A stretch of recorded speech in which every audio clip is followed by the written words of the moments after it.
Praise the lord. దేవుని నామమునకు మహిమ కలుగును గాక.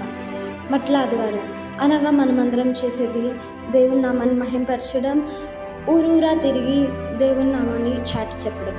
ఇంతకీ ఈ మట్ల ఆదివారం రోజు అసలు మట్టలని ఎందుకు వాడారు అనగా, మట్లు అంటే ఇది రాజరికత్వానికి అర్థము లేదంటే సూచన.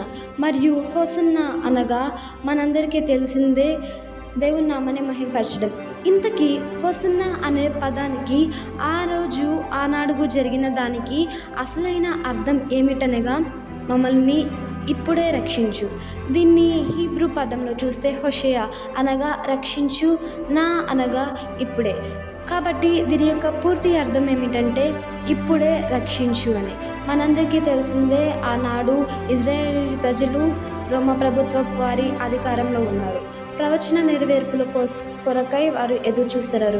మెస్సయ్య వస్తారు, ఒక రాజు వస్తారు, మమ్మల్ని ఇందులో నుంచి విడిపిస్తారు అని వారు ఎదురు చూస్తూ రక్షణ కోసమై వారు ఎదురు చూస్తున్నారు.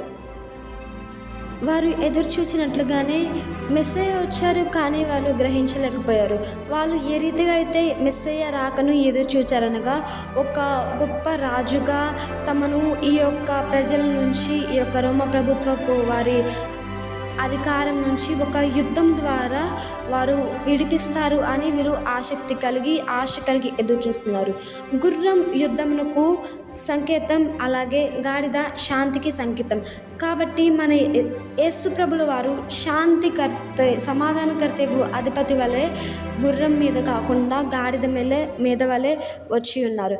కాబట్టి ఆనాడు ప్రజలందరూ హోసన్నా హోసన్నా దావీదు కుమారునికి మహిమ కలుగును గాక అని అరవడానికి గల అర్థం ఏమిటంటే, ఒకటి దేవుని నామాన్ని మహిమపరుస్తున్నారు, అలాగే రెండు వారు ప్రార్థిస్తున్నారు, మమ్మల్ని రక్షించండి అని.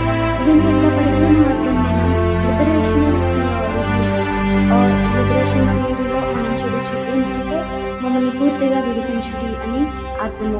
అలాగే ఈ కాలము మొదటి శతాబ్దము 30 నుంచి 33వ ఏడులో జరిగింది. అనగా the first century 30th to 33 ADలో ఇది జరిగింది. ఈ మాటల ద్వారా దేవుని నామం మహింపరచబడును గాక. మీ అందరికీ నా హృదయపూర్వకమైన వందనాలు.